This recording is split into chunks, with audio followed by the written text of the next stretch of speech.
الحمد لله رب العالمين والصلاة والسلام على أشرف الأنبياء والمرسلين سيدنا ونبينا وشفيع ذنوبنا وحبيب قلوبنا وطبيب نفوسنا أبي القاسم محمد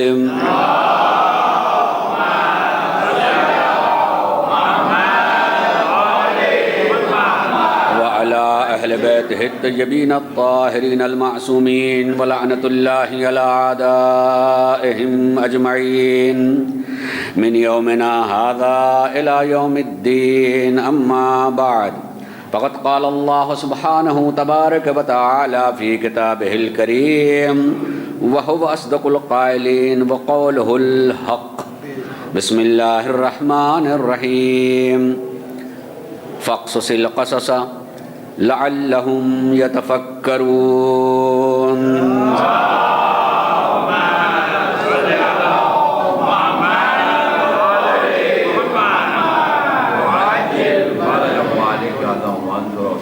میں مسلسل سورہ اعراف کی آیت نمبر 176 کے آخری حصے سے متعلق گفتگو کر رہا ہوں، اور مقصود چاہے میں لفظ دہراؤں یا نہ دہراؤں، مقصود میرا ہوتا ہے دعوت فکر، یعنی جو میں کہہ رہا ہوں اس میں غور کرنا، فکر کرنا، کچھ پا لینے کے لیے. میں نے عرض کیا کہ قرآن اپنے پڑھنے والوں سے، السلام ورحمۃ اللہ وبرکاتہ،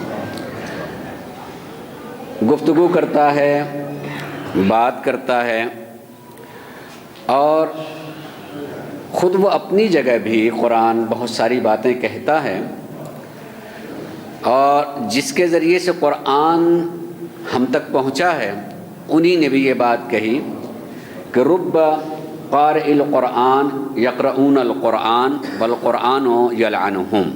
نہ جانے کتنے قاریان قرآن ایسے ہیں جو قرآن تو پڑھتے ہیں مگر قرآن ان کے اوپر لعنت کرتا ہے. یہ نبی کریم نے ارشاد فرمایا اسی بات کو کہ جب قرآن تم سے کچھ کہہ رہا ہے اور تم قرآن پڑھ رہے ہو اور قرآن کی سن نہیں رہے ہو.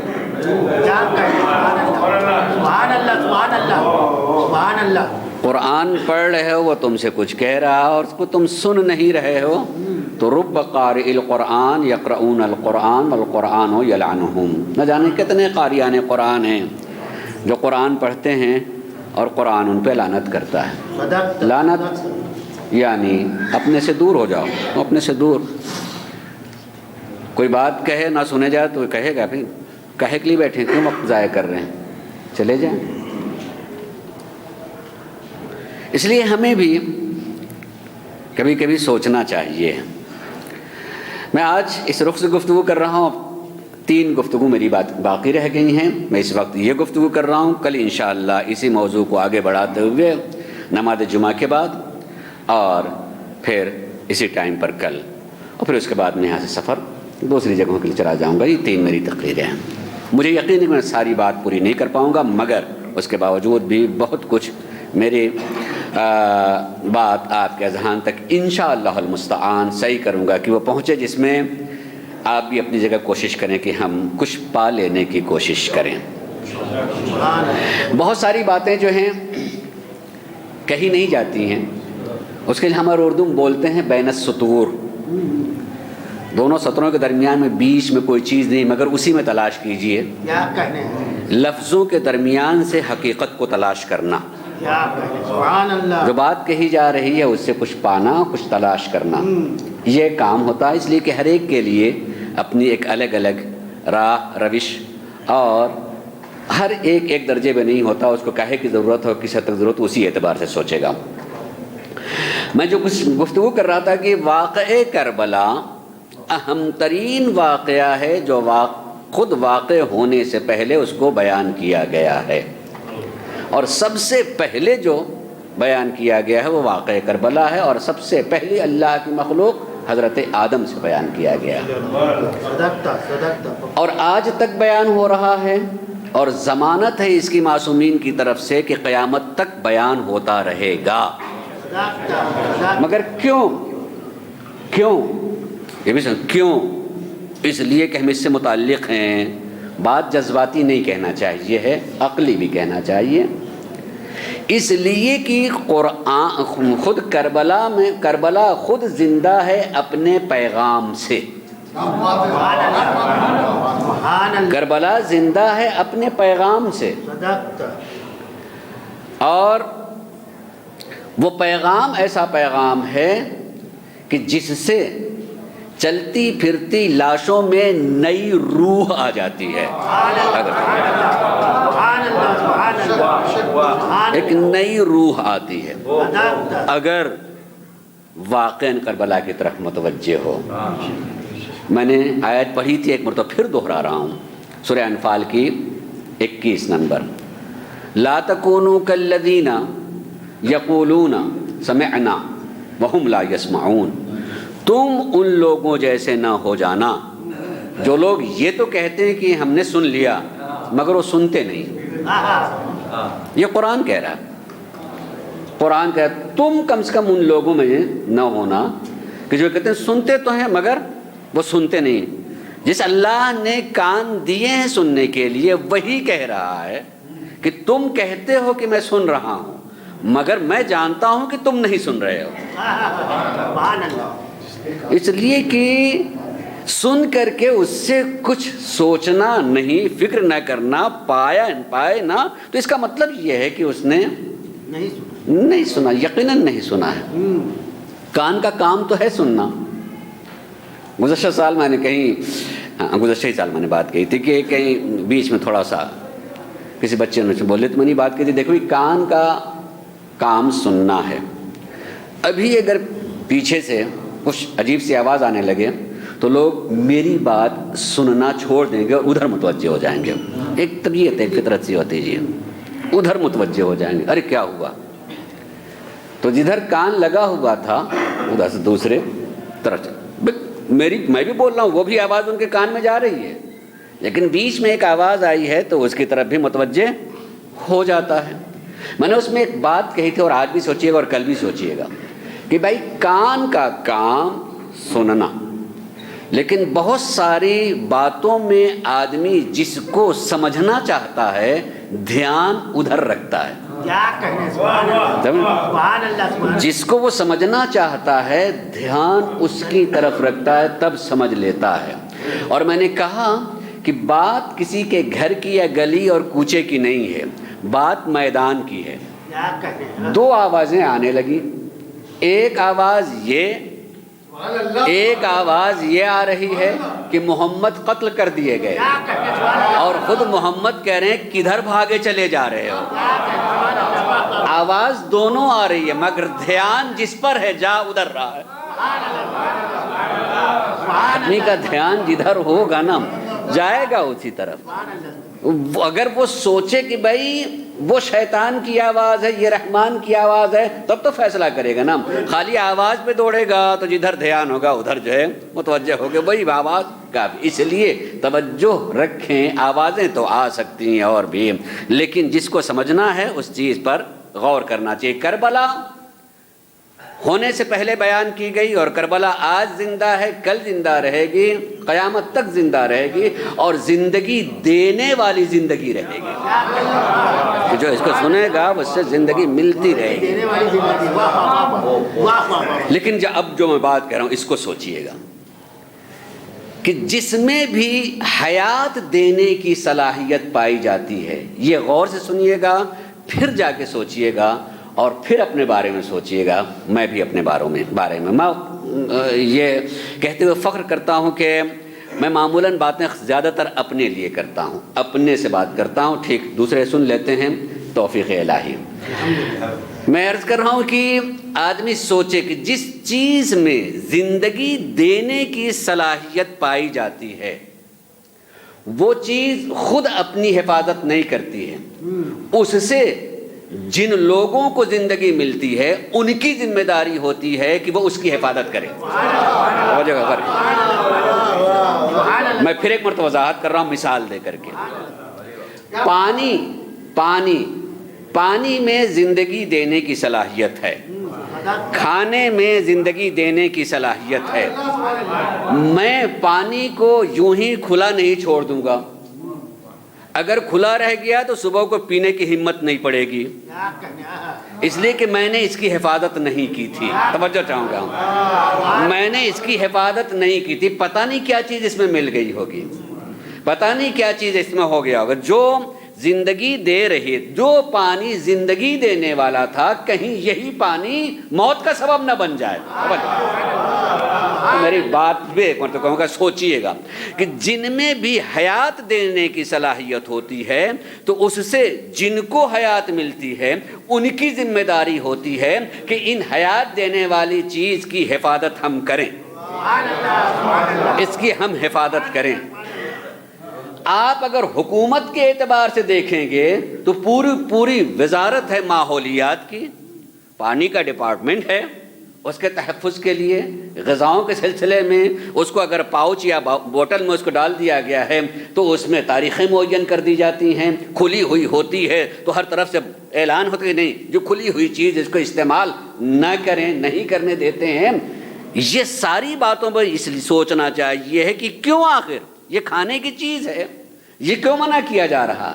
یہ ہمیں توجہ دلانا چاہتی ہے کہ اگر اللہ نے عقل دی ہے تو جس سے ہمیں زندگی ملنے والی ہے اس میں کوئی اور چیز بھی مل سکتی ہے جو زندگی کے لیے خطرہ ہو، جو زندگی کے لیے خطرہ ہو، اس لیے اس کی حفاظت ضروری ہے۔ عزیزو، اگر کربلا قیامت تک حیات دینے والی ہے،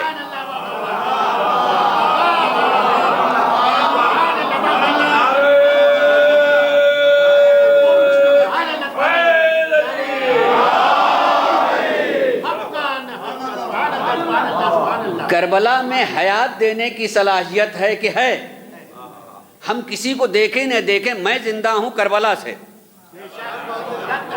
میں پہچانا جاتا ہوں کربلا سے، میں بہت کم ہوتے ہوئے بھی میں اپنے کو منواتا ہوں کربلا سے، میں اپنے کو سربلند سمجھتا ہوں کربلا سے، کسی کے سامنے فخر کرنے کے لیے میرے لیے کربلا کافی ہے۔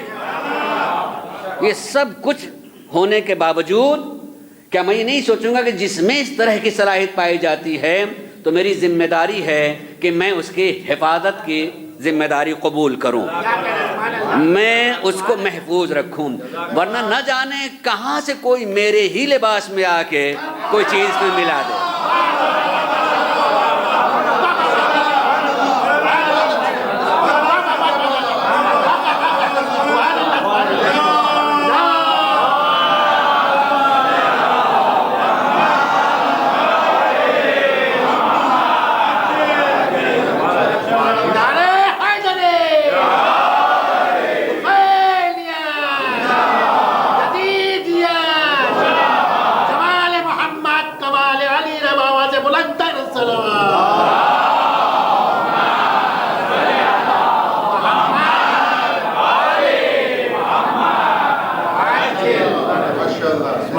اور جب کوئی ایسی چیز ملا دی جاتی ہے تو معمولاً ملانے والے بھی عقل مند ہوتے ہیں کہ یہ ختم نہ ہو جائے، ختم نہ ہو جائے، بس خالی بے شعور ہو جائے۔ میری بات بول رہی ہے، چیز ایسی ملاتا ہے کہ یہ آدمی اس کے شعور پر قبضہ کرنا چاہتا ہے، اس کے شعور پر قبضہ کرنا چاہتا ہے کہ اس کا شعور تو نہ سوچے، وہ نہ سوچے نہ جانے۔ جب آدمی بے شعور ہو جاتا ہے عقل ہی سے تو ہمیں اللہ کا رسول یہ اعلان کرتا ہے، لا دین لمن لا عقل لہ، جس کے پاس شعور نہیں ہے اس کے پاس کوئی دین بھی نہیں ہے۔ بے شعور لوگ کو دین مخاطب نہیں کرتا۔ یعنی میں اس کی پھر ایک مرتبہ مثال دوں، جن کی عقل کام نہیں کرتی نماز اسے اپنی طرف نہیں بلاتی، نماز کہتی کہ نہیں میں تمہارے لیے نہیں۔ میرے بات غور کیجیے گا اس میری بات پر۔ مذہب یہ کہتا ہے کہ نہیں، جس کی عقل کام نہیں کرتی ہے اور واضح کروں میں، اللہ نہ کرے کوئی گر گیا، چوٹ آ گئی، اس کی عقل کام نہیں کرتی، اس کا شعور کام نہیں کرتا، مہینے بھر 2 مہینے وہ اسی عالم میں رہا، اس کی نمازیں قضا ہو گئی۔ کسی فقیہ سے پوچھئے کہ جب اچھا ہو جائے گا تو اس نماز کی قضا پڑھے گا؟ اس نماز کی قضا نہیں ہے، چونکہ جس کا شعور کام نہیں کرتا احکام متوجہ ادھر نہیں ہوتے، وہ بے شعور ہے۔ میں اپنا نتیجہ نکال کر کہنا چاہوں گا، سب کچھ کر رہا ہو مگر انسان احکام کے قریب نہ جا رہا ہو تو خود ہی اعلان کر رہا ہے کہ میں بے شعور ہوں۔ اگر میری بات جو ہے ذہن تک پہنچ جائے گا، اور کیجیے گا، اگر وہ احکام تک خود نہیں جا رہا ہے اور کر رہا ہے، سب کچھ کر رہا ہے، ہم چیزیں دیکھ رہے ہیں کہ ہم کر رہا ہے، لیکن وہ احکام سے قریب نہیں جا رہا ہے، تو مذہب سے پہلے وہ خود ہی اعلان کر رہا ہے کہ میں بے شعور ہوں، میں بے شعور ہوں۔ ورنہ اگر شعور ہوتا تو یہ احکام اس سے دور نہیں ہوتے، اس سے قریب ہوتے۔ صلوات پڑھیں محمد و آل محمد پر۔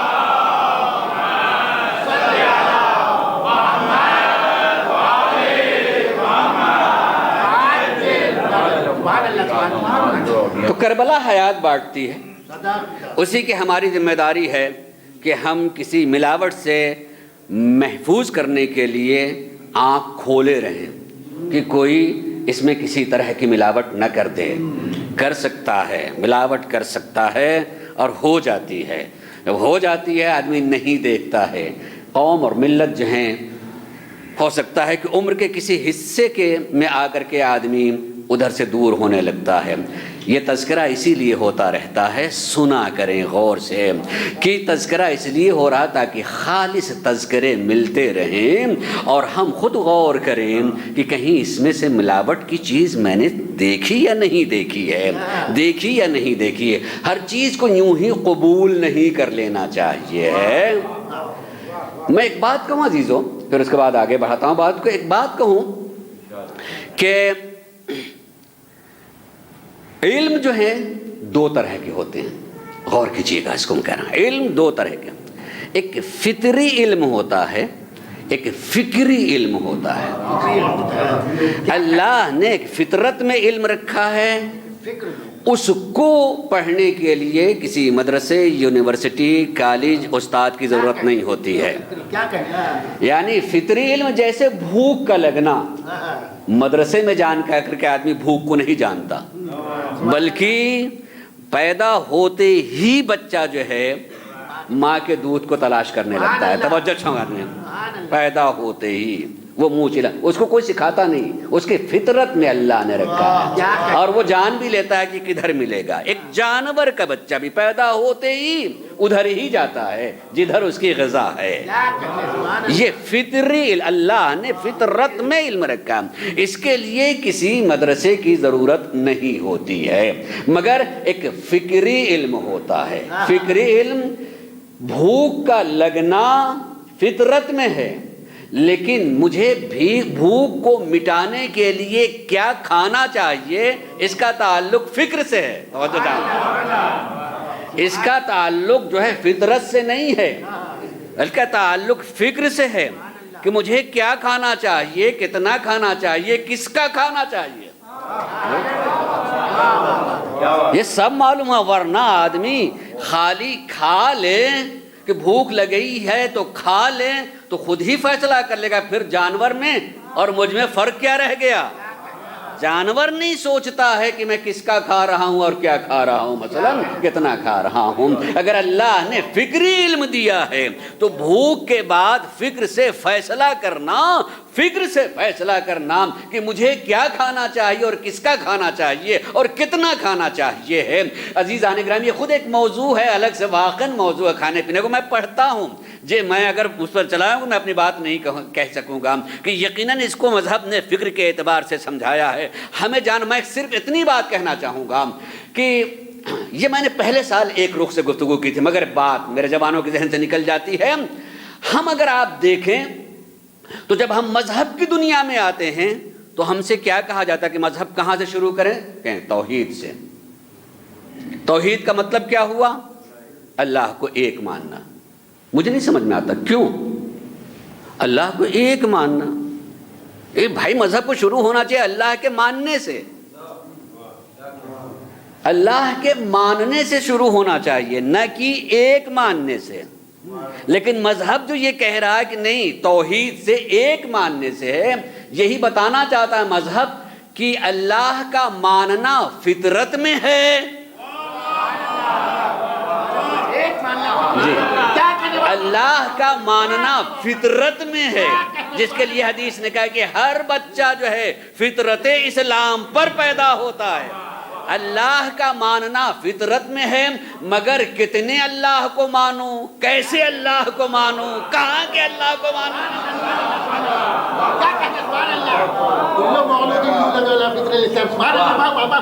یہ جو ہے فکر سے تعلق ہے۔ اللہ کا ماننا فطرت ہے، ایک ماننا فکر سے تعلق ہے۔ یقین کیجیے، ورنہ تو آدمی، میں بالکل کہی ہوئی بات یاد دلا کے میں کہتا ہوں، چونکہ وہ مثال اچھی سی سامنے سے آگئی تھی، لہذا اسی مثال کو دہرا دوں کہ ورنہ ہم اللہ کو ایک مانتے ہیں۔ کیسا ایک مانتے ہیں؟ میں بالکل اپنی کہی ہوئی مثال کو دہرا رہا ہوں۔ میں دوسری مثال دے سکتا تھا، مگر میں اسی کو دہرا رہا ہوں کہ مثلا ہم کہیں مہمانی میں گئے، ابھی کیا ملا، کیا کھایا؟ ارے صاحب ایک پان، وہ خالی ایک پان پیش کیا تھا۔ جس پان کو اس نے ایک کہا، اگر گنیے گا تو اس میں پتی ہے، چونا ہے، کتھا ہے، کسیلی ہے، پتہ نہیں اگر اس میں سرتی ہے اور کیا کھانے والے جانے، میں نہیں کھاتا مثلا۔ ایک جس کو ایک کہا، اس میں کتنے ہیں؟ ذرا ایک لمحے کے لیے سوچیں کہ آپ کیسے خدا کو مانتے ہیں۔ ایک ہی مانتے مگر اس میں کیا کیا مانتے ہیں؟ اگر میں اس ایک خدا کو مانتا ہوں جس میں علم ہے، جس میں قدرت ہے، جس میں حیات ہے، جس میں تکلم ہے، جس میں اس کے صفات ہیں، تو میں نے ایک خدا کو مانا؟ میں نے تو پان بنا دیا۔ میں نے پان بنا، جیسے اتنی چیزوں سے مل کر کے ایک پان بنا، اللہ ساری چیزوں سے مل کر کے خدا نہیں ہے۔ اے کاش کی مسلمان، میں کہتا دعوت فکر اس لیے کہ آدمی مانتا کیا ہے، کبھی تو سوچے کہ میں کیا مانتا ہوں، کبھی تو سوچے کہ میں کیا مانتا ہوں۔ اگر ہم نے کہا کہ جس میں یہ ہے، جس میں یہ ہے، جس میں یہ ہے، تو گویا ہم نے اللہ کو مرکب بنا دیا، معجون بنا دیا۔ ہم موحد کے بجائے مشرک ہو گئے، موحد کے بجائے مشرک ہو گئے۔ مگر کیا کبھی انسان نے ان سے چیزوں کے بارے میں فکر کی؟ آتے رہے ہیں۔ پھر میں کہتا ہوں، گزشتہ سال میں نے ایک بات کہی تھی، اس کو بھی دہرا دوں، حالانکہ کبھی کبھی شرم سی آنے لگتی، لیکن کبھی کبھی میرا مدرس کہتا ہے نہیں، شرمایا نہ کرو، بات کو دہرائے کرو، اتنا دہراؤ کہ پتھر کی لکیر بن جائے، پتھر کی لکیر بن جائے۔ آتے رہتے۔ میں نے گزشتہ سال ایک بات کہی تھی کہ میری عمر جو ہے مجلس سننے کی 50 سال کی ہو گئی، مجلس سننے کی 35 سال کی ہو گئی، مجلس سننے، نہ کہ آنے جانے، بچے آتے جاتے ہیں، وہ تو دیکھیں جتنے سال کا میں، جب میں پیدا ہوا تھا تو میری ماں جو ہے جس دن اپنے کو پاک سمجھی، مجھے پاک سمجھی، پہلی مرتبہ ذریعہ حسین تک لے کے گئی، وہاں سے لے کر کے میں مسجد جا رہا ہوں۔ نہیں، میں سننے کی، شعور کی زندگی کی بات کہہ رہا ہوں، اتنے ہو گئے۔ لیکن میں کبھی اپنے گریبان میں منہ ڈال کے سوچتا ہوں تو مجھے 5 معصوم کے 5 قول یاد نہیں، 5 معصوم کے 5 قول یاد نہیں ہے۔ میں نے بچے کو اسکول بھیجا اور وہ 5 سال تک پرائمری تک رہا، 10 قول اس کو مورخ کے معلوم ہیں، 10 مقولے جو ہے چیزیں یاد ہیں، 10 چیزیں اس کو یاد ہے۔ بھائی کیوں؟ وہاں گیا تو ابھی میرا بچہ 10-12 سال کا ہے، اسے 10 قول معلوم ہیں، فلسفے کے ہو سکتا ہے سائنس کے، ہو سکتا ہے کہ حساب کے، ہو سکتا ہے کہ کسی مورخ کے، کسی تاریخ کے، 10-5 اس کو باتیں یاد ہیں، فلاں نے یہ کہا۔ اور میں 50 سال سے مکتب حسین میں آ رہا ہوں، 50 سال سے میں مکتب حسین میں آ رہا ہوں، دانشگاہ حضرت زینب میں آ رہا ہوں، اور مجھے 5 قول یاد نہیں ہے جو میں کسی کے سامنے فخر سے بیان کر سکوں کہ میں اس کا ماننے والا ہوں جو یہ کہتا ہے،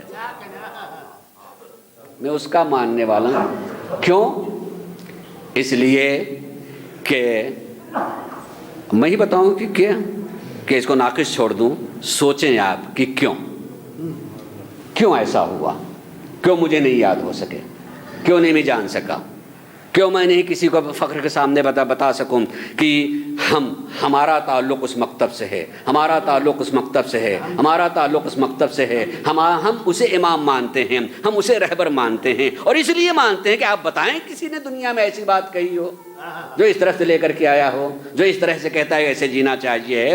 عزیزو نہیں، ہمیں اس بار سے سوچتے ہیں، ورنہ ہم بتا سکتے تھے۔ میں نے دہرایا کئی مرتبہ کہ معصومین کی حیات میں دیکھیں، اگر کہیں کسی غیر سے کوئی بات کہہ گئی تو یہی کہا کہ میرا دین یہ کہتا ہے اس لیے میں ایسا کرتا ہوں، میرا دین، میرا مسلک ایسا کہتا، تاکہ جب ایسے آدمی کہے گا کہیں کہ میں یہ کام کر رہا ہوں اس لیے کہ میرا دین مجھ سے کہہ رہا ہے، میرا دین مجھ سے کہہ رہا ہے، اس لیے میرا مذہب، میرا مسلک مجھ سے کہہ رہا ہے، میں جس کو مانتا ہوں وہ مجھ سے کہہ رہا ہے۔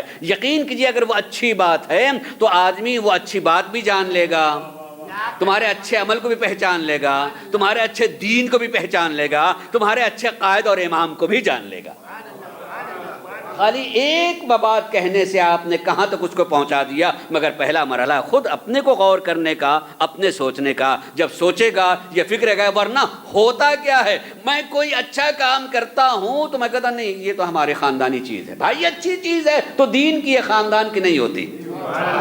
میری بات کہہ رہے سمجھ، اگر وہ اچھی چیز ہے تو وہ دین کی ہے، کسی گھر اور خاندان کی نہیں ہوتی ہے۔ ہو سکتا ہے کہ آپ کو کسی اور مذہب اور مسلک میں اچھی بات مل جائے تو اس کے لیے بھی معصوم نے کہا ہے کہ الحکمت ضالۃ المؤمن، یہ اچھی بات مومن کی کھوئی ہوئی تھی، وہ لے جا کر کے اس نے اپنا بنا لیا، لے کے آؤ تلاش کرو تمہاری تھی۔ یہ مولا علی نے کہا، اس کو لے کر کے آؤ، تمہیں اچھی لگ گئی، تلاش کرو کہ میں نے کہاں کھو دی تھی، یہ تمہاری ہے۔ دوسرا لے کے گیا، اس نے اپنا بنا لیا ہے۔ ورنہ اگر سبھی کے ہاں یہ ساری چیزیں اچھی ہوتی تو کبھی خدا یہ نہیں کہتا کہ اگر کوئی دین ہے تو بس اسلام، اگر دین کوئی ہے تو بس اسلام۔ یہ کہنے کا مطلب یہ کہ اسلام ہی میں اچھائیاں ہیں، جس نے لی جہاں سے لے لی اپنی بنا لی ہے، اس کو لا کے تمہیں تلاش کرنا چاہیے، تمہیں غور کرنا چاہیے، تمہیں پرکھنا چاہیے کہ ہماری اچھائی وہ لے کے چلا گیا اور اپنی بنا لی، ورنہ تھی ہمارے دین کی، امام کی، رسول کی، ہماری تھی، دوسرا لے گیا۔ صلوات پڑھیں محمد و آل محمد پر۔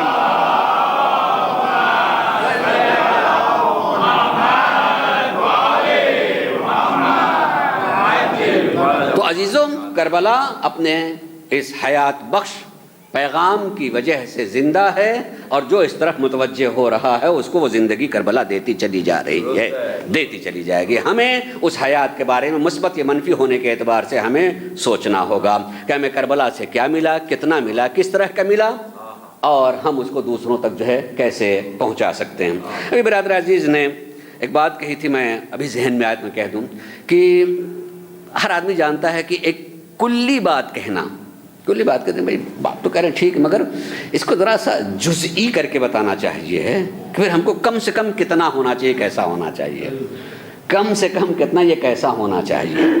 میں خالی ایک بات کہہ رہا ہوں اور انشاءاللہ کل دو چیزوں میں تھوڑی بہت اس کی تکرار کر دوں گا، یعنی بتا دوں گا۔ حدیث آپ کو پتہ ہے، مجھے یقین ہے کہ آپ کو پتہ ہے، اور نہیں ہے تو آپ اسے یاد کر لیں گے۔ نبی کریم حضرت محمد مصطفیٰ صلی اللہ علیہ وآلہ وسلم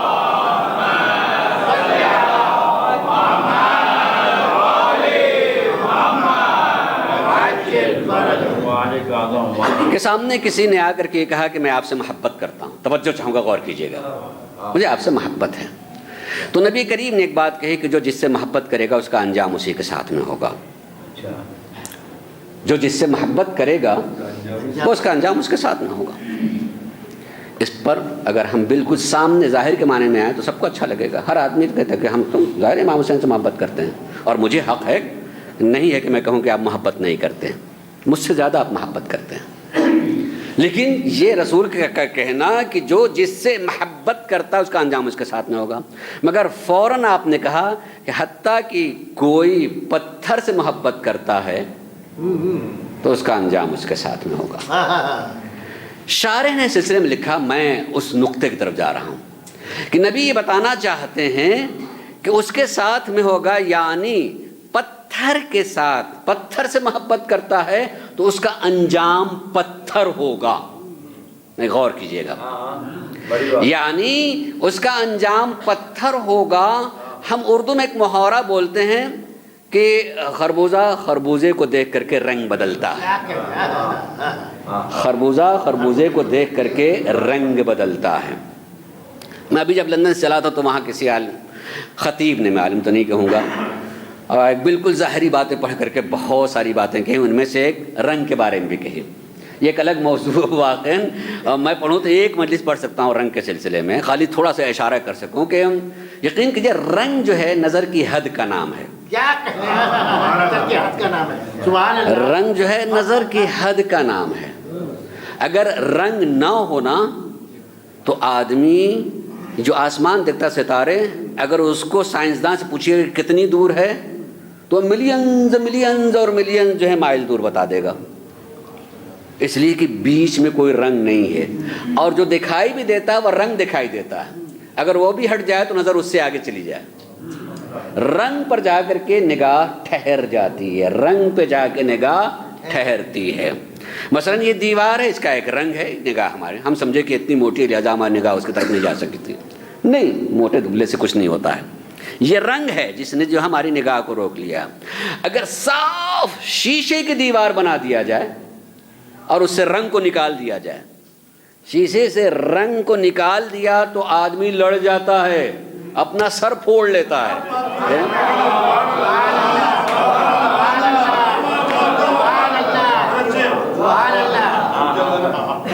اور لڑ کے اور جب سر پھوٹ گیا تب متوجہ کرے یہاں تو دیوار تھی. نگاہ رنگ پہ ٹھہرتی ہے, رنگ پہ رکتی ہے. اور اللہ کیا کہتا ہے قرآن میں؟ صبغۃ اللہ, من احسن من اللہ صبغہ, اللہ کا رنگ. اور اللہ کے رنگ سے بڑا بہترین رنگ دوسرا رنگ کیا ہو سکتا ہے؟ اللہ کے رنگ سے بہتر رنگ کون سا ہو سکتا ہے؟ وہ بھی ایک رنگ ہے.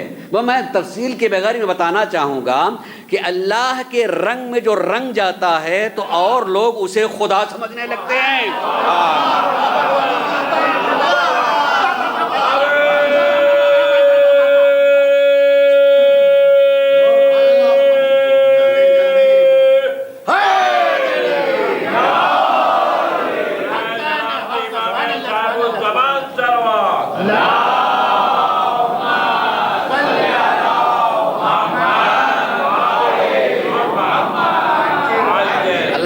خطیب پڑھنے والا بتا رہا تھا کہ اللہ کا رنگ جو ہے دو رنگ ہیں, ایک ہرا اور ایک لال.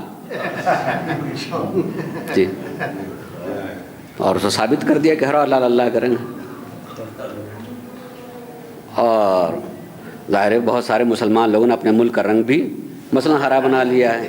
کیا یہ نہیں, الوہیت رنگ الہی ہے. خود الوہیت جو ہے رنگ الہی ہے. خدا کی قسم جو ہے اگر کوئی ذرا بھی رنگ الہی میں رنگ جاتا ہے تو بلال روشن و منور دکھائی دیتے ہیں. فضا روشن و منور دکھائی دیتی ہے, ان کو کسی ملک سے اور کسی کیفیت میں نہیں دیکھتا ہے. رنگ الہی میں جو رنگ جایا کرتا ہے وہ مرتا نہیں ہے, زندہ رہتا ہے. اور ہم جن کا تذکرہ کر رہے ہوتے ہیں, جن کا تذکرہ کر رہے ہوتے ہیں, اس میں ہر فرد رنگ الہی میں اس طریقے سے ڈوبا ہوا ہوتا ہے کہ وہ تو ایک پہلا تھا جیسے. مگر اگر تاریخ پڑھنا چاہیں گے, میں اس طرف چلا جاؤں گا, دیر لگ جائے گی, مجھے بھی اس طرح کی مجلس پڑھنی آتی ہے. تاریخ میں چلے جائیں, ہم نصیری کہتے ہیں نا, نصیری اصل میں علی کے ماننے والے نہیں ہیں. تھوڑا سا اگر تحقیق کیجیے, اگر نصیری علی کے ماننے والے نہیں ہیں, علی کے ماننے والے نہیں ہیں کہ جو کہیں کہ وہ علی کو مثلا اللہ کہہ رہے ہیں. یہ نویں امام کے دور کے ہیں. نصیر تھا جس نے نویں امام کو یہ کہا کہ یا تو آپ ہی اللہ ہیں یا اگر اللہ ہے تو آپ میں ہو کے پایا جاتا ہے. یا تو آپ ہی ہیں یا آپ میں ہو کے اللہ پایا جاتا ہے. میں نویں امام کی بات کہہ رہا ہوں عزیزو. نویں امام میں نصیر شخص تھا, اس نے اس کو اتنی تحقیق کے ساتھ لوگوں کو بیان, اس کے ماننے والے پیدا ہو گئے جو نصیری کہے جانے لگے. تو کہاں ہم تو پہلے امام پر ٹھہرے ہوئے ہیں. غور کرنے والوں نے جہاں جہاں بھی دیکھا تو ہر دور کا علی خدا دکھائی دے رہا.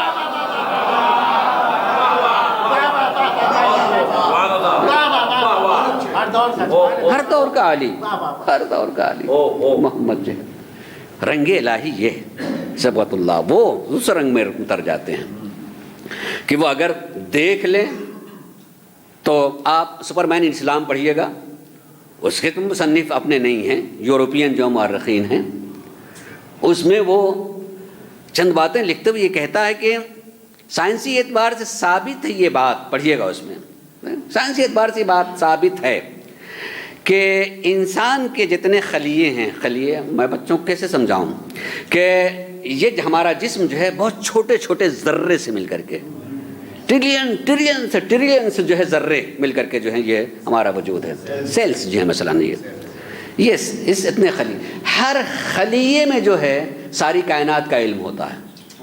اللہ اکبر. ہر خلیے میں جو ہے ساری کائنات کا علم ہوتا ہے، لیکن اس پر پردے پڑے ہوئے ہیں، اس پر پردے پڑے ہوئے ہیں جن کو مسلمان یا خاص طور سے شیعہ کہتے ہیں کہ یہ لوگ سب کچھ جان لیتے ہیں، وہ اصل میں ان کے یہاں سے وہ پردے ہٹے ہوئے ہیں. سبحان اللہ.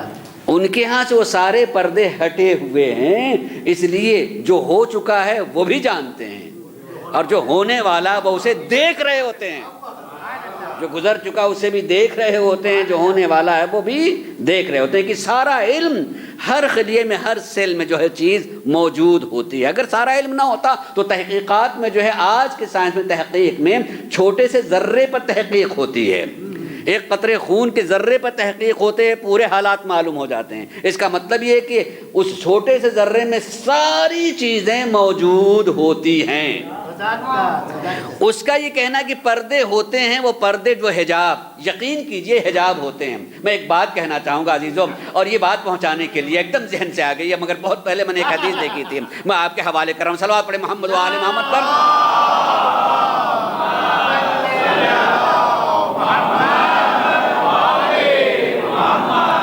تھوڑا سا بیچ میں سے بات آتی ہے لیکن اس سے متعلق ہوتی ہے، اس لیے میں کہہ رہا ہوں، جو بھی بات کہنی ہے انشاءاللہ میں کہہ رہا ہوں کہ حجاب ہوتے ہیں. حجاب سرکار نبی کریم حضرت محمد مصطفیٰ صلی اللہ علیہ وآلہ وسلم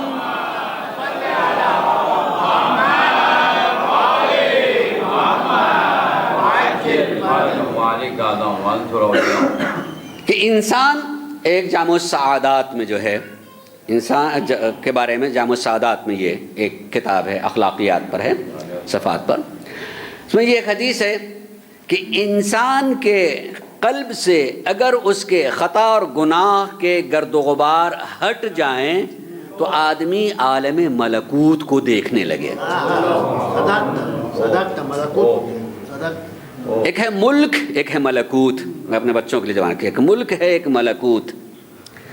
ملک اسے کہتے ہیں جو ہماری نگاہوں میں آ جائے، مادہ اور مٹیریل ہو، وہ ہماری نگاہوں میں جو آ جائے اس کو ملک کہا جاتا ہے، میں دیکھ لیتا ہوں. اور ایک وہ جو ہماری نگاہ میں نہیں آ سکتے، جن، فرشتے، جنت، جہنم، کوثر، سلسبیل، ساری چیزیں مثلا جو وہاں سے متعلق ہیں، وہ نگاہوں میں نہیں، جو ہماری نگاہوں میں نہیں آ سکتے ہیں جیتے جی، اس کو ملکوت کہا جاتا ہے. وہ عالم ملکوت ہے. یہ دنیا عالم ملک ہے، وہ عالم ملکوت ہے. اگر انسان کا قلب گناہوں کے گرد و غبار سے پاک ہو جائے تو آدمی عالم ملکوت کو دیکھ، عام آدمی عالم ملکوت کو دیکھنے لگے.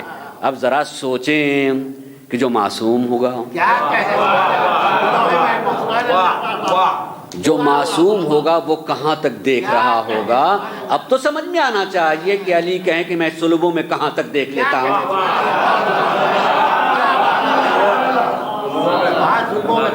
صلبوں میں کہاں تک دیکھ لیتا ہوں کہ کہاں سے کافر یا مومن آنے والا ہے، وہاں تک دیکھ لیتے ہیں. اور فخر کرتے ہوئے کہتے ہیں کہ اگر میرے سامنے سے سارے حجاب ہٹا دیے جائیں، سارے حجاب ہٹا دیے جائیں، تب بھی میرے علم میں کوئی فرق نہیں آئے گا. میرے علم یعنی میں اس دیوار کے پیچھے کیا ہے، میں ابھی آ رہا تھا تو میں نے دیکھا. اب اگر میں یہ کہوں کہ اگر دیوار ہٹ جائے تب بھی جو میں نے دیکھا اس میں فرق نہیں آئے گا کہ کوئی نئی چیز ہے. لیکن ممکن ہے کہ آدمی کہے کہ بھائی چیز تھی، کسی نے ادھر ادھر بھی کر دی ہوگی، اس کی کیفیت بدل گئی ہوگی.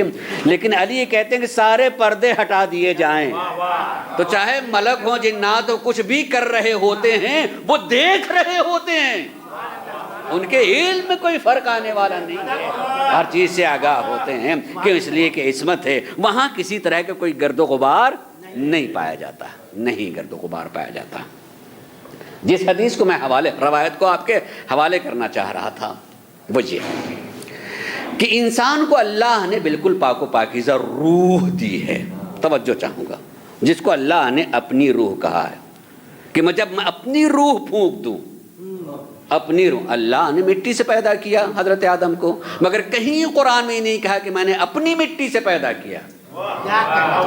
مٹی سے پیدا کیا، مگر روح کی بات آئی تو اپنی طرف نسبت دی کہ میری روح.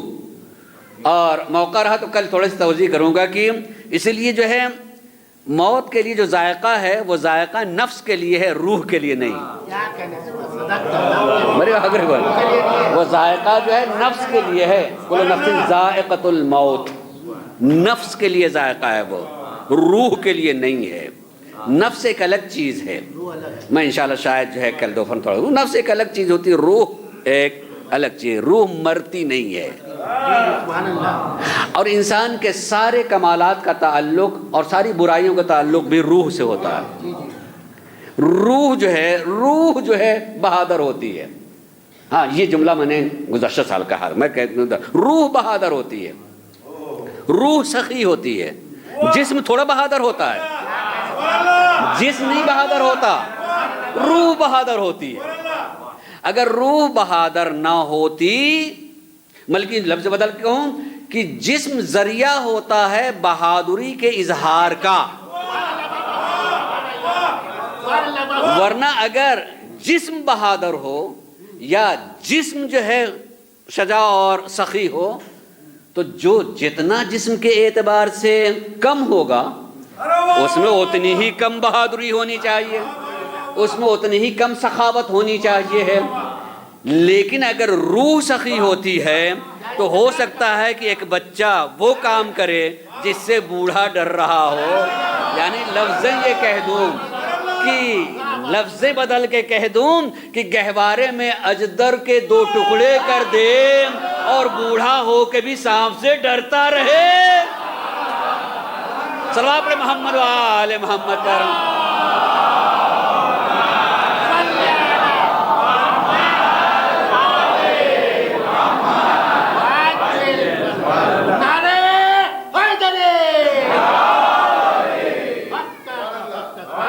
تو جو میں بات پہنچانا چاہتا ہوں اور اس تاکید کے ساتھ کہ اللہ کرے ذہن میں رہ جائے، اللہ کرے ذہن میں رہ جائے، اللہ نے بالکل پاک و پاکیزہ بالکل شفاف روح کو رکھا ہے ہمارے بندے. ہم نے اس کو گندا کر دیا، ہم نے اس کو گندا کیا.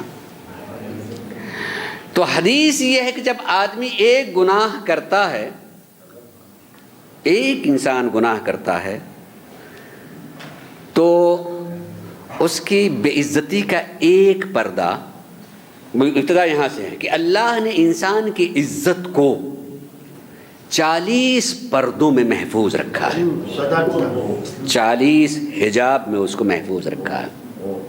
جب آدمی ایک گناہ کرتا ہے تو ایک حجاب ہٹ جاتا ہے، توبہ کر لیتا ہے تو پھر وہ حجاب پڑ جاتا ہے.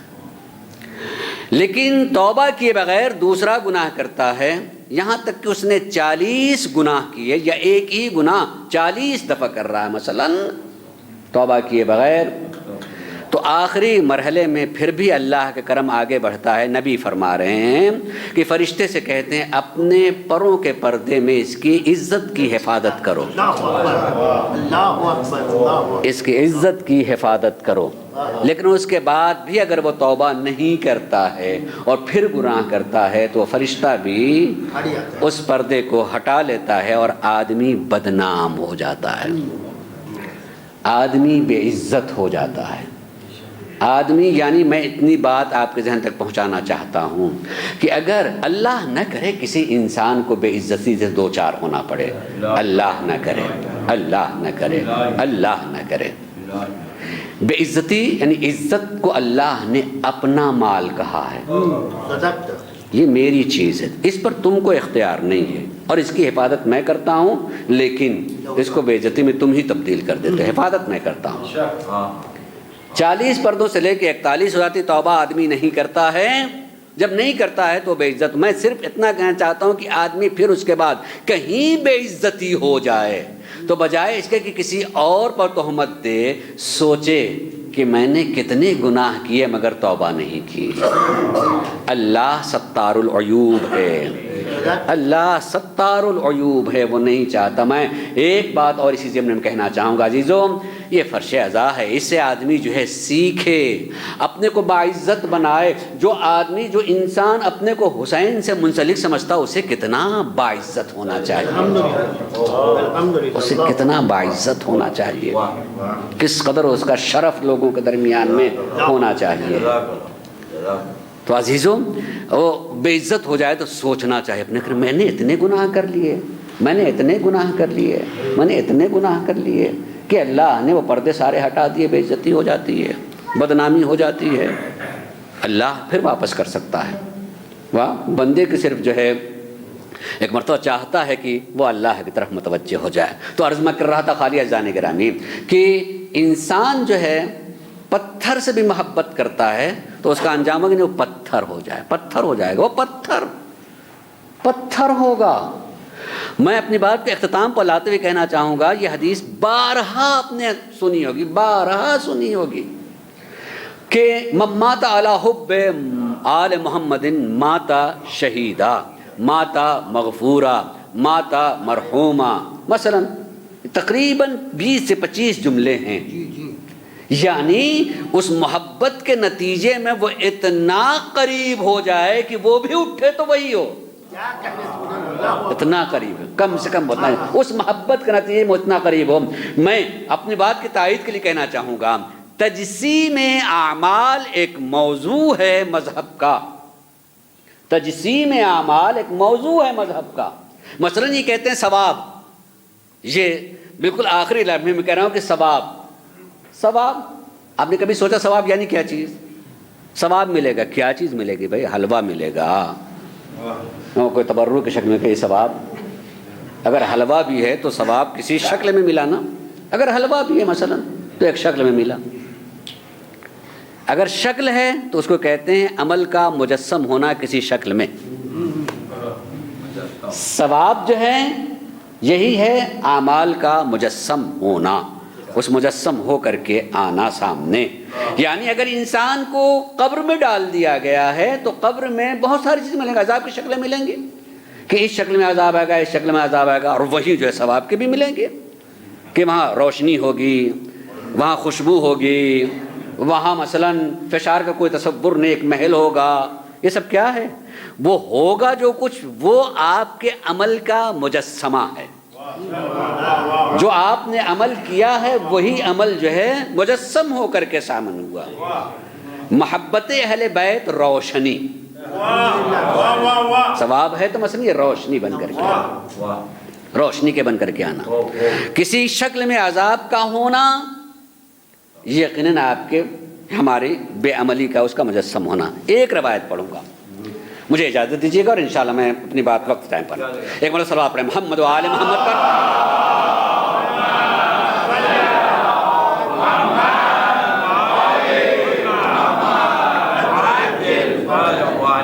روایت کے اعتبار سے ایک چیز، ایک موضوع ملے گی آپ کو، احادیث کتاب پڑھیے گا، بہت ساری حدیث ملے گی، موضوع ہے مکمل موضوع کے اعتبار سے، اور وہ ہے ادخال السرور فی قلب المؤمن۔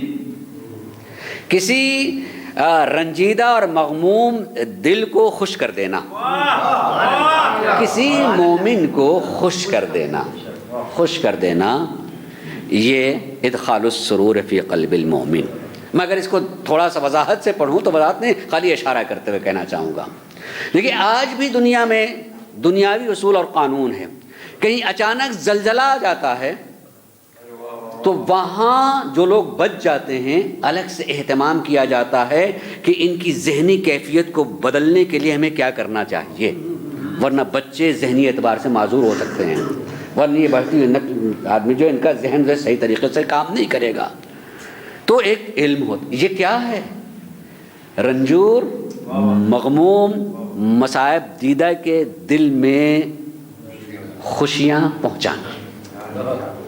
ایسے ہی کسی کی موت پر، کسی کے حادثے پر جا کر کے اس طرح کرنا، ادخال السرور فی قلب المومن، مومن کو مطمئن کر دینا۔ پتہ ہے یہ کیسے مجسم ہو کر کے آنے والا ہے؟ جب انسان عالم برزخ میں جائے گا، اس عالم برزخ میں ہر مرحلے میں مصیبت ہے، اور جیسے ہی آگے ایک مصیبت دکھائی دے گی آدمی گھبرائے گا کہ میں اس سے کیسے پار ہو سکتا ہوں، آگے جا سکتا ہوں۔ تو ایک مجسمہ آئے گا اور آئے گا، نہیں آپ گھبرائیں نہیں، آپ چلیں، آپ چلیے، اور اطمینان سے وہی پہنچا کر کے ادھر پہنچا۔ اس سے بڑی مصیبت آئی، پھر وہ مجسمہ آتا ہے، نہیں نہیں آپ گھبرائیں نہیں، ادھر۔ آخر میں جو انتہائی ہولناک ہوگا اس سے بھی پار کر جائے گا۔ تو اب یہ آدمی پوچھے آپ بتائیں تو آپ ہیں کون؟ آپ ہیں کون جو اتنی مصیبتوں سے؟ تب آواز آئے گی ادخال السرور فی قلب المومن، میں تمہاری وہ خوشی ہوں جو مومن کو خوش کر دیا تھا، وہی آپ کو یہاں خوش کرتا ہوا چلا جا رہا ہے۔ صلوات پڑھیں محمد و آل محمد۔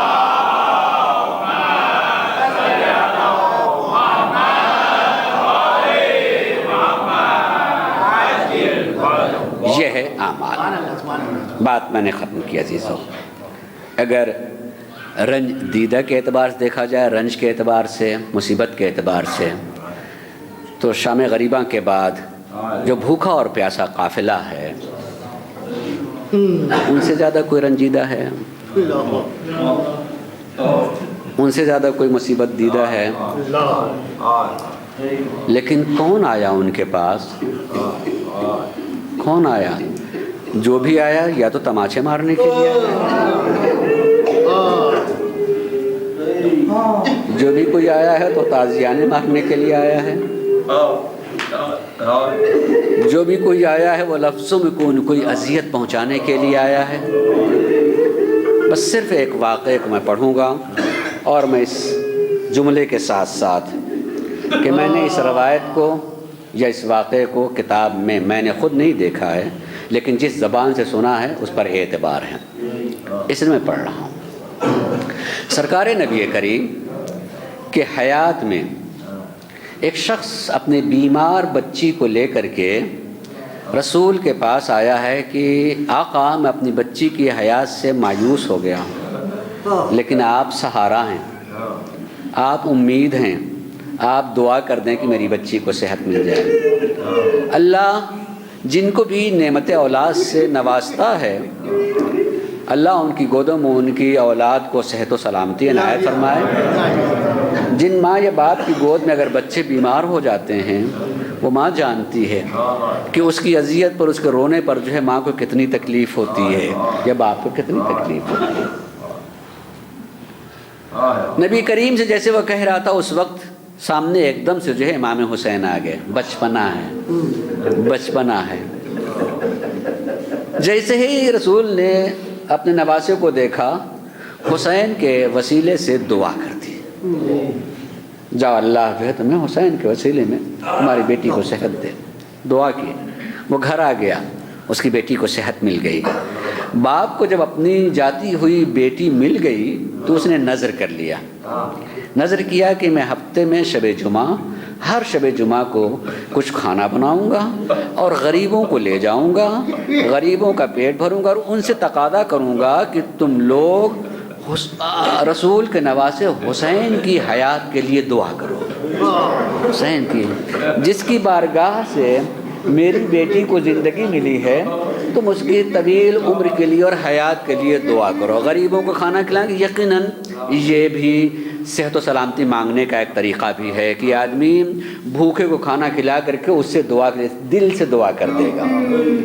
نظر کر لی، جب تک زندہ رہا وہ اپنی نظر کو پورا کرتا رہا، جب تک زندہ رہا۔ بیٹی کو رشتہ ازدواج میں منسلک کر دیا، بیٹی اپنے شوہر کے ساتھ، عبداللہ کے ساتھ شام آ گئی، اور وہ ایک دن آیا، ہر آدمی کو مرنا ہے، اس کی بھی موت آ گئی۔ تو جب باپ کی موت ہو گئی تو بیٹی نے کہا میں بابا کی نظر کو باقی رکھوں گی، میں بابا کی نظر کو باقی رکھوں۔ اپنے شوہر سے اجازت لے لی کہ اجازت دے دو، میرے بابا جو ہے ایسا کرتے تھے، میں بھی نظر کروں شب جمعہ کو کچھ کھانا بناؤں گی اور کھانا بنا کر کے غریبوں میں تقسیم کروں گی، جس حسین کے صدقے میں مجھے زندگی ملی ہے لوگ اس کے لیے دعا کریں گے۔ کرتی رہی، شام میں کرتی رہی۔ ایک دن اس کا شوہر شام کو بازار شام کی طرف سے گھر آیا تو چہرہ اترا ہوا ہے۔ کہا بی بی آج شب جمعہ ہے، تم جو ہے کھانا بناتی ہو، ذرا آج کچھ تھوڑا سا زیادہ بنا لینا۔ اچھا تم زیادہ بنا لینا۔ کہا تم کہہ تو ٹھیک بنا لیں، مگر کیوں؟ کہا نہیں میں نے آج کچھ نئے اسیروں کو دیکھا ہے،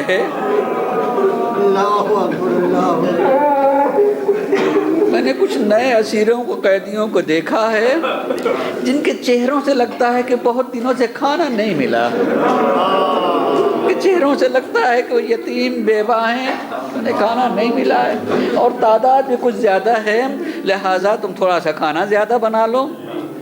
اور جب یہ کہا خوش ہوئی کہ چلو شوہر ہے، اس کی اجازت ہے، اس نے کھانا زیادہ بنا لیا۔ شام ڈھلنے لگی، اندھیرا پھیل گیا، کھانا لیا اور کہا کہ عبداللہ کھانا زیادہ ہے، میرے ساتھ چلو۔ کہاں لے کے چلنا ہے؟ چلو اب چلتے ہیں۔ لے کے آیا اور جب لے کے آنے کے بعد جب اس بازار میں جہاں سے رستہ مڑ رہا قید خانے کی طرف، وہاں پہنچنے کے بعد اس نے سر جھکایا اور کہا بی بی اب یہاں سے آپ جائیں، یہاں سے آپ جائیں۔ اس کو حیرت ہونے لگی، عبداللہ ایسا کیوں کہہ رہے ہو؟ تو اس نے ایک بات کہی، اس لیے میں نہیں جاؤں گا کہ اس میں کچھ ایسی خواتین تھیں جن سے لگتا تھا کہ یہ شریف خاندان کی ہے،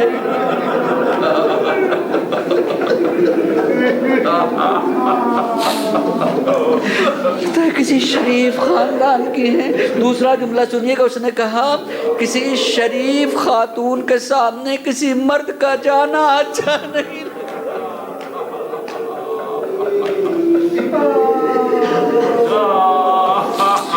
کسی باعزت و شریف خاتون کے سامنے نامحرم کا چلے جانا اچھی بات نہیں ہے۔ چونکہ وہ بھی ایک عورت تھی، بات سمجھ میں آ گئی، جلدی کہا عبداللہ ٹھیک ہے میں جاتا ہوں۔ لیکن جب میں نے یہ جملہ سنا تھا پڑھنے والے سے کہ کسی شریف اور باعزت عورت کے سامنے نامحرم کو نہیں جانا چاہیے ہے، اس سے آپ کو کم سے کم اندازہ ہونا چاہیے نا کہ جناب سید سجاد پوری زندگی روتے رہے، گریہ کرتے رہے۔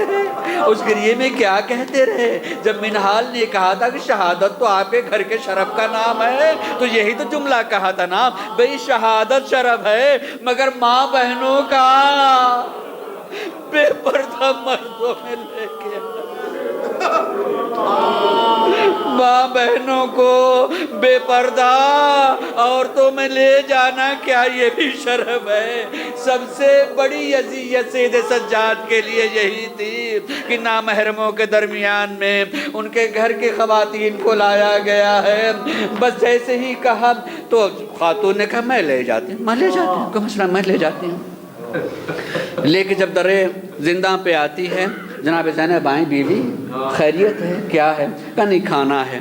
اچھا کھانا ہے تو نہیں، میں چاہتے ہیں کہ اسے آپ اپنے ساتھ میں جتنے ہیں ان کو کھلا دیں۔ تو جناب زینب نے پوچھ لیا بیوی کاہے کے لیے ایسا کر رہی ہیں، کیوں ایسا کر رہی ہیں؟ کہا نہیں میں نے سنا یہ ہے کہ میرا جب بچپنا تھا تو میں بیمار تھی، میرے بابا جو میری زندگی کے لیے دعا کروائی، رسول کے پاس گئے اور وہاں رسول نے اپنے نواسے حسین کے صدقے میں دعا کی ہے اور مجھے یہ شفا ملی اور میں آج زندہ ہوں۔ تو میرے بابا نے نظر کی تھی کہ جب تک ہم رہیں گے اس وقت حسین کی حیات کے لیے نظر کرتے رہیں، غریبوں کو کھانا کھلائیں گے، دعا کرواتے رہیں گے۔ میرے بابا بھی نہیں رہے، اس نظر کو میں نے قبول کر لیا ہے اور میں غریبوں کو کھانا کھلاتی ہوں کہ آقا حسین کے لیے وہ دعا کریں۔ آپ سچ بتائیے جب یہ پوری کہانی زینب سن رہی ہوگی، زینب سن رہی ان کے کلیجے پہ کیا گزر رہی ہو.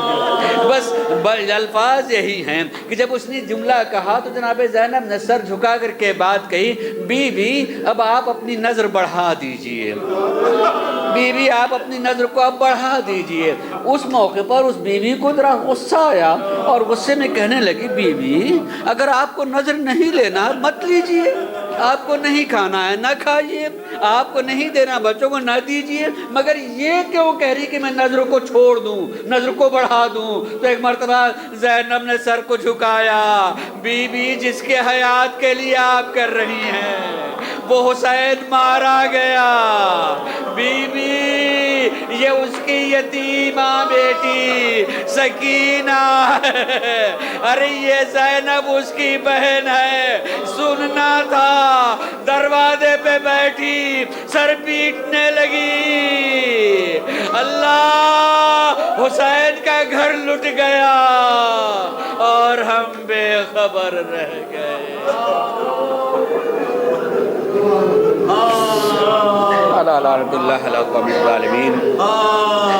سَيَعْلَمُ الَّذِينَ ظَلَمُوا وَيَنْقَلِبُ يَنْقَلِبُونَ.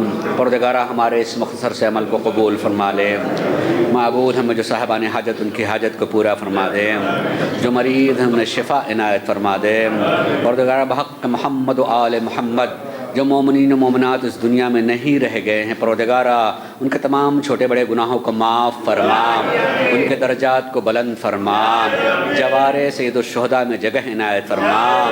پروردگارہ جو مومنین مومنات زندہ ہیں معبود ان کے عزت آبرو مال جان کی حفاظت فرما. پروردگارہ جن گھروں میں ذکر حسین ان گھروں کو آباد رکھنا. پروردگارہ محمد و آل محمد کا واسطہ جن ماؤں کی گودیوں میں حسین کے نام لیوا پر انہیں شاد رکھنا. پروردگارہ محمد و آل محمد کا واسطہ ہم نور زہرہ کے ظہور کے منتظر ہیں, جلد ظہور فرما اور ہم سب کو ان کے آبان و انصار میں سے قرار دے. ماتم حسین.